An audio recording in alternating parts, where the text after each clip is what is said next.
My name is Robert Belle and I'm a champion of creativity. Welcome to my channel. Today I want to look at and discuss whether creativity pays.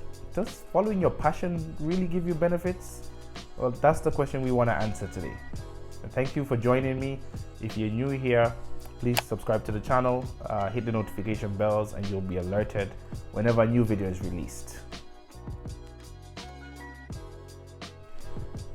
I hear a lot of people say, find your passion, follow your passion, find a job that you enjoy doing and you'll never work a day in your life. And we have very many expressions around this theme about following your passion.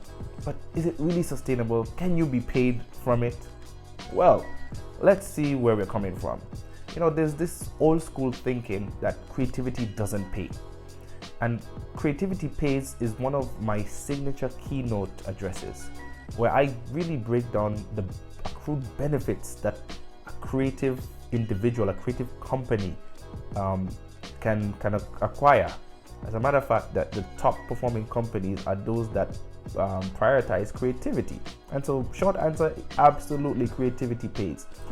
But there's this old paradigm thinking, and it comes from somewhere around the third industrial revolution going back. You see, because back then you couldn't get a job based on your passion, right? Everyone had to fit into a mold to get a job. So it's almost as if you had to surrender your identity, surrender your passions, right? So that you can get a job and you can get paid. I have a whole series on identity being hijacked, and I'll link the videos at the end of this video. And so you had to fit into the mold. You had to do this because it was very mechanical, it was very manual, it was very repetitive. There was no time for deviation. It was just productivity, productivity, productivity. There was no room for creativity. Maybe only the managers and senior leadership will have time to think. The rest of us, we had to just work. We just got to do. So there was no opportunity to follow your passion. And then the economies at that time, the societies didn't really have an appetite for creative aspirations. And here, creative aspiration doesn't just mean artistic. Creativity is beyond just an artistic expression. It's also intellectual, right? It's highly personal. But for the purposes of this discussion, I'll narrow into that aspect so much so, because creativity also deals with culture. And that's why we have the creative and cultural industries as a whole entire sector. As a matter of fact, the United Nations predicts in a number of territories, a number of countries, particularly developing countries, that the cultural and creative industries will be the leading contributor to GDP. For example, in India, the CCI, the revenues from the CCI sector surpass those of telecoms. And I mean, their telecoms industry, their telecom sector, does have make quite a bit of change there. So this is serious money we're talking about.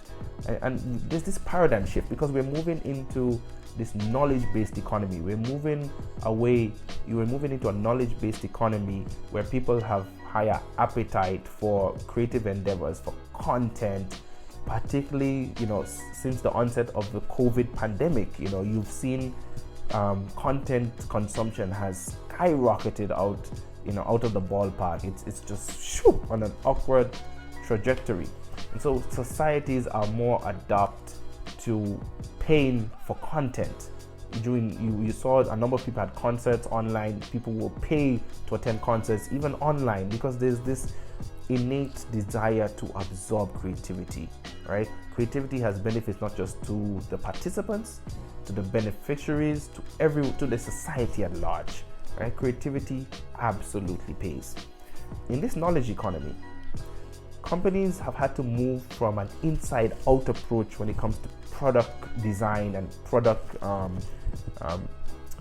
putting it out into the market. It's more from an outside-in approach. Consumers now have more say. They're like, no, we want this feature in the next release. We want this preference. We want your raw materials to be organically sourced. We want them to be environmentally friendly. And companies have had to adjust. So the only how the companies can adjust is by also having employees who can equally adjust, from not just being told what to do or waiting to be told what to do. And a lot of people who started their careers in those times, are still in that paradigm where I have to tell you what to do. You're not working unless you do what I tell you to do. And we've shifted, you know, your focus needs to be, the focus is more now on, we need this done, how can we get it done? That's why creativity is in such high demand across all sectors, across all jobs. It absolutely pays because people are looking for innovative solutions. People are looking for uniqueness. Organizations are looking for people who will bring out the identity and not be afraid to trust their uniqueness, to trust their ideas, and to rally a team to work on a project. We have so many examples of that. What about following your passion? Because that's the question we're answering today, or attempting to answer. Absolutely. I mean, look at YouTube. I create this channel, and one of my goals is not just to give you content, but it's also to monetize it, right? So I can monetize my channel and I can get paid for it. I can have advertisers. The platform and the society and the economic environment in which we operate now has become very favorable to pay for creative endeavors, to pay for content, to pay for cultural, you know, exhibits and so on. Art museums still make a lot of money. Even when there was social distances, there were virtual tours set up by a lot of art exhibits and museums all across the world. So yes, following your passion does actually pay, but you have to be able to structure it. You have to be able to structure it in a way that the market can consume it. If I don't monetize my channel, if I don't start to give you content that you enjoy, that you find value in, then you're not going to pay, because the exchange of value and price still stays the same. Whether it's a creative endeavor or whether it's a physical good, it doesn't matter. When someone sees value or gets value in what you're providing, they'll be willing to pay for it. They definitely will be willing to pay for it. If they don't find value, even free is too expensive. So yes, following your passion pays. And in the next video, I'm going to be telling you and tackling this whole concept about starving artist syndrome, and we're going to talk about why some of us struggle to monetize our passions. So stay tuned.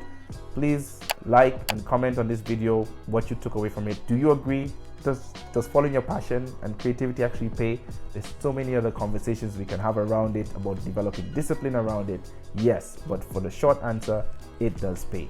Thank you so much for joining me on my channel, and I look forward to seeing you in the next video.